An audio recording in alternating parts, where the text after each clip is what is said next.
Hello and good morning, doctor. How are you doing today? Why, hello and good morning, Arrow. I'm doing wonderfully, thank you. How are you doing? Absolutely fantastic. I'm so proud of you for releasing this book, How to Speak Animal, because this is absolutely 100% up my alley. I do speak animal, and this book speaks to me. Oh, excuse me for my little cough. That is so beautiful. And I remember our last conversation when we released Wild Vet Adventures, and indeed, I learned from that discussion. You have such an animal spirit and this kindred spirit that I am so thrilled to be talking to you about. What is it about animals that attract you to it? Are they calling to you, or are they calling? Or are you calling to them? Because to have that connection, there's a great sense of openness. There is. I do believe certain people, if I can be all unusual to you and take off my scientific hat for a moment, have this energy, this connection, and they have this, if you will, this respect and understanding. Wildlife don't want to be interacting with people. And in fact, when my patients, if I have not sedated them or not anesthetized them, because I don't always do that with my owls and eagles, for example, I like it when they're feisty because it tells me they're feeling better because they don't want me around them. So that's a great sign. And then there's the animals that do want me, like my dog that's right next to me right now. That these kinds of interactions and how we've evolved with them and how we've developed relationships with animals is exactly what draws me to understanding them. And it's their respect and learning their behavior and just having that openness to seeing how they behave and having, if you will, that social intelligence in understanding them. I love the way that animals communicate with each other, and a good example of that is because here in this forest, when a bird of prey comes around, the cardinals are the first to make the signal that something isn't right, and then the black crows come in. Then you see the squirrels making their moves and stuff like that. They all work together to protect their territory.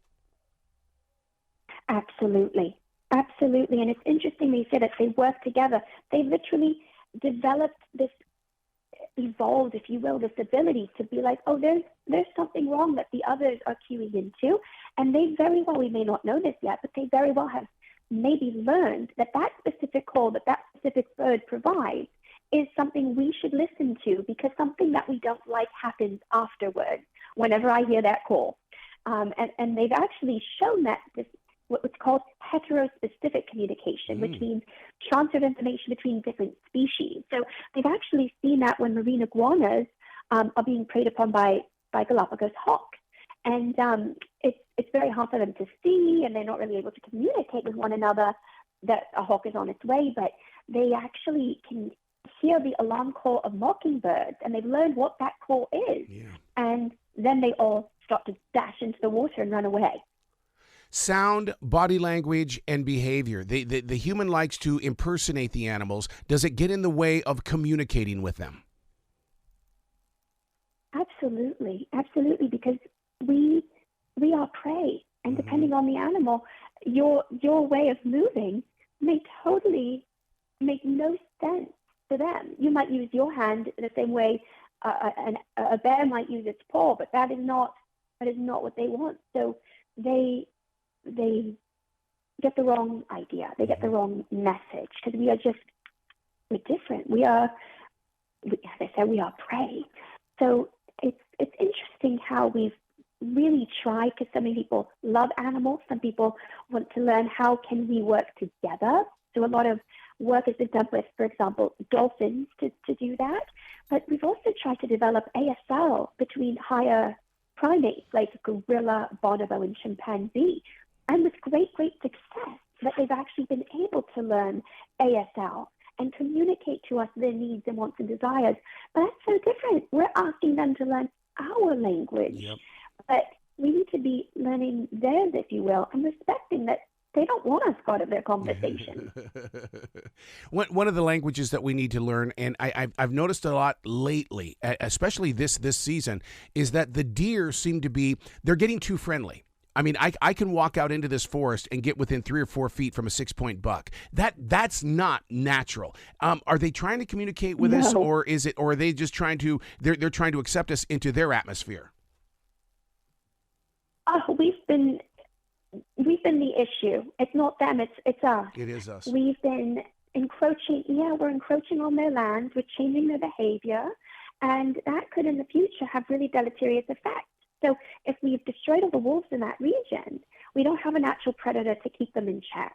More of them are now going to be born, and then in certain situations, if they eat too much of the grass, depending on the size of that region, then they can all actually reach a carrying capacity and die if there's not enough grass and food for them. But they're coming closer to people because we have delicious bushes, we have wonderful things for them to eat. And they've learned if you stay at just the right distance, they probably won't hurt you. So we can go and eat all the delicious plants that they just planted and annoy them in that capacity. But the problem becomes, what if they become put back in check, for example, and then we shouldn't be hunting them as much. And now they're so laissez-faire with humans that they can be hunted much more easily. And we just destroyed that delicate balance between us. You say that some animals are better communicators than human beings. I agree that humans are not the best when it comes to communicating, but animals can outdo us?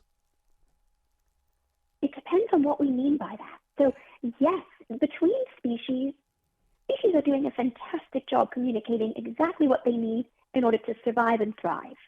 The question becomes communicating what?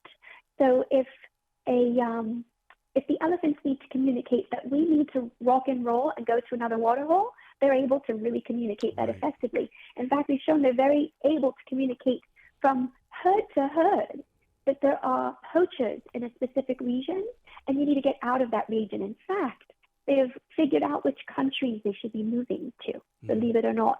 And they can speak over great distances using the infrasound, because that's actually at lower levels that we cannot hear as people, but you can feel those rumbles. If you go to a zoo and you feel some vibrations, you might think they're doing construction somewhere, and it actually might be that you're feeling the vibrations of the elephants from their infrasound. So they can communicate so beautifully. The question becomes communicating to us. I think my dog can communicate to me exactly what she needs and what she wants. So it just depends on the situation and the animal. Wow. Do you believe in totem animals? And if so, which one do you think is your totem strength? Oh, I do believe in it. And I actually think sometimes that varies, like on my energy for the day. Yeah. So some days I am a sloth. I am a two-toed sloth. Like, that is me. That's that. And then other days I am most definitely a hummingbird. Oh, wow. Like, without a doubt. And I can just keep going and enjoy all the fruits and the nectar of the world. And then other days I am an elephant, and nothing is going to stop me, nothing. But when I meet people, I can absolutely feel the different energies and the different animal totems within them, for sure. I totally get into that, because there are times that I'll see an animal or I feel like an animal, and the first thing I do is I go on and look up the animal to find out what kind of a spiritual moment am I in. Yeah. Oh, that's amazing. That's amazing. And I remember last time you were talking and you were discussing your Native American background, and my heart just soared when I heard that, because you have such a different perspective and such a different respect of animals because of your cultural background. Well, I won't kill a spider. I will not do any damage to a snake. If I see a copperhead snake, I respect the copperhead snake. I don't take its life. Right. Nor should you. I'm so proud to hear that. Yeah, and but to train the normal society and stuff like that, love the tree, love the stream, love everything around you, and embrace it for what it's going to bring to your life.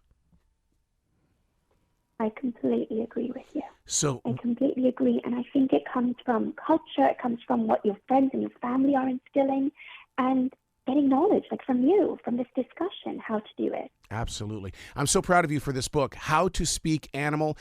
Everybody needs to read it. Not just a certain group of people. Everybody needs to put their hands on this book and really see how they're participating with everything that's moving around us. Absolutely. Absolutely. Hear, hear. Please come back to this show anytime in the future, Doctor. The door is always going to be open, and you know that.